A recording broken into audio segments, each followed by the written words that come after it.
So we have a dairy sheep farm. We milk, right now we're milking 15 sheep. I make soap and bath products with the sheep milk. We also have a small farm store. We do you pick pumpkins, you cut sunflowers.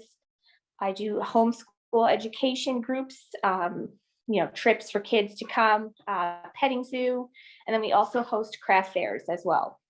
I'd always had a love of animals. I was a vet tech. I had grown up riding horses, but I didn't really have much experience in the agricultural world per se. And once I started college and I started learning about all these things, where our food comes from, factory farming versus local farming, I got interested in it.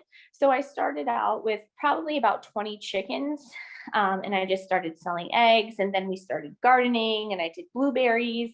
So it just kind of progressed from 20 chickens to a little bit of everything that we do today. It used to be that most men were farmers. It wasn't really a woman's field.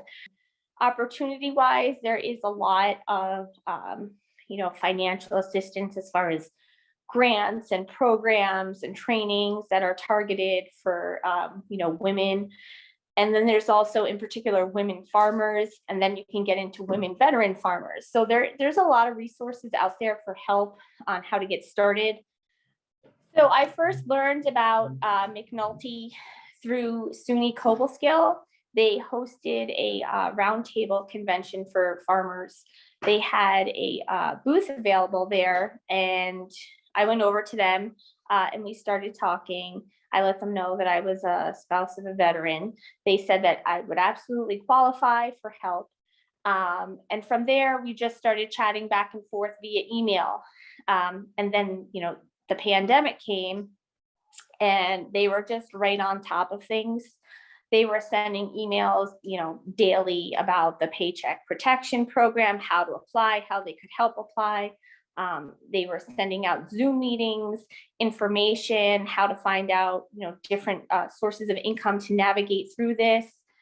They also helped me with a business plan that allowed the farm to secure a grant through our county.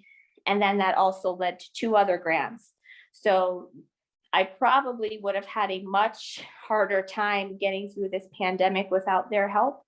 And I certainly wouldn't have been able to write the whole full business plan by myself. I have so many ideas of what's next. And every year my ideas seem to change. Last year we implemented a you pick pumpkin patch and a you cut sunflowers. And that wasn't actually in my plans for last year.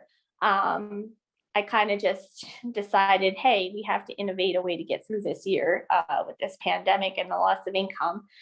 So I would like to expand on that a bit. I would like to up the acreage on our you cut sunflowers. And I really want to focus a lot on the ag tourism part of it.